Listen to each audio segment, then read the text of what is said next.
Selamat datang di channel baru, channel mendekati new normal. Ini penampilan berbeda, tapi ya coba diterapkan.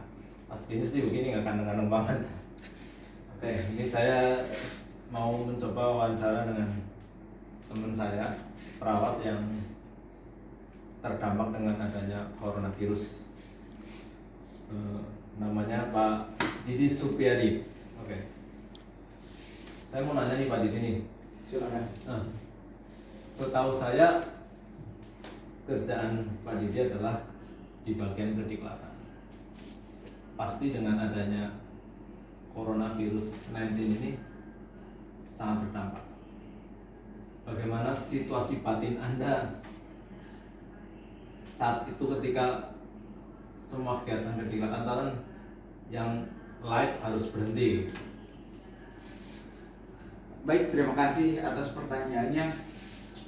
Ini setiap musibah pasti ada hikmah yang mesti kita ambil ya. Secara kebatinan tentunya kita karena ini merupakan musibah nasional bahkan dunia, pastinya kita bersedih atau kecewa bahkan was-was. Itu secara pribadi perasaan saya. Namun pertanyaannya bagaimana posisi saya sebagai petugas diklat terkait dengan pekerjaan kita di bidang diklat terhenti gara-gara dampak dari COVID ini.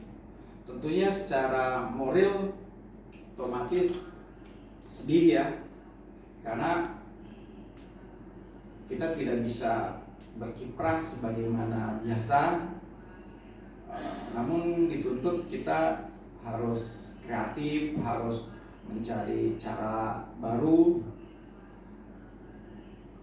Namun tentunya pasti ada perbedaan. Perbedaannya apa? Selalu ada kendala di sana. Mungkin kita yang unit dituntut untuk benefit dalam bidang pelatihan untuk mendapatkan revenue, mendapatkan benefit. Kali ini kita mungkin bila mana menyelenggarakan pun tentunya sifatnya sosial, mungkin hanya bersifat gratis. Itu yang agak menjadi kendala gitu. Jadi tugas dan fungsi misalnya masih bisa berjalan, hanya mungkin secara kualitas untuk mendatangkan revenue tidak maksimal. Oke, ya, ini dampak semuanya. Sopir angkotnya kena, semuanya kena. Tapi Anda termasuk yang masih beruntung ya, kita masih beruntung, masih bisa bekerja lah.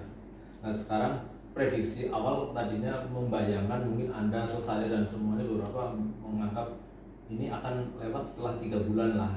Sekarang sudah 3 bulan.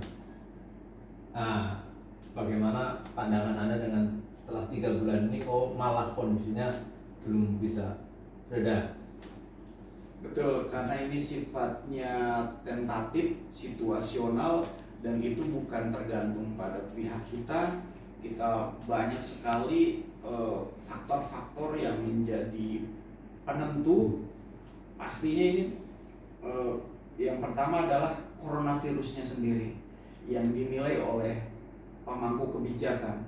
Pemangku kebijakan itu nanti menilai apakah status darurat atau PSBB-nya ini berlanjut atau tidak. Itu akan berpengaruh kebijakan pemerintah dengan strategi kita ke depan. Kemarin awal-awal kita lebih banyak mungkin shock karena awal ya, berikutnya kita mulai menerima. Nah sekarang besok per 1 Juni kita sudah adaptasi, mungkin sudah membaca situasi, kita harus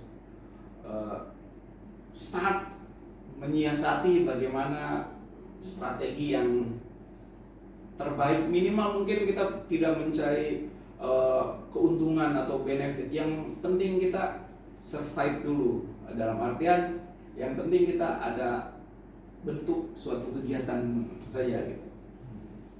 Akhir nih, kan kita sudah dengar nih tentang new normal. mungkin ada yang pro dan ada juga yang menjegal supaya tidak ada gitu. Nah, kira-kira komen Anda bagaimana?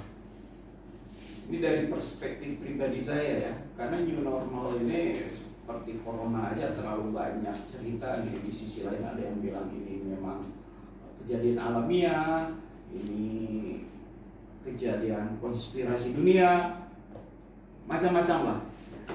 Yang jelas, yang pasti, corona itu fakta di lapangan. Artinya apa? Ya kita harus percaya laporan pemerintah, apa yang dihimbau oleh pemerintah kita patuhi, terus kita adaptasi. Kalaupun harus kita berperilaku baru, ya mungkin kita belajar menyadari, mendisiplinkan diri untuk mengadopsi bagaimana cara hidup normal yang baru. Terima kasih Pak Didi. Oke, akhirnya pada sesi bahas ini, dan jangan lupa selalu subscribe dan like. Oke, see you next time.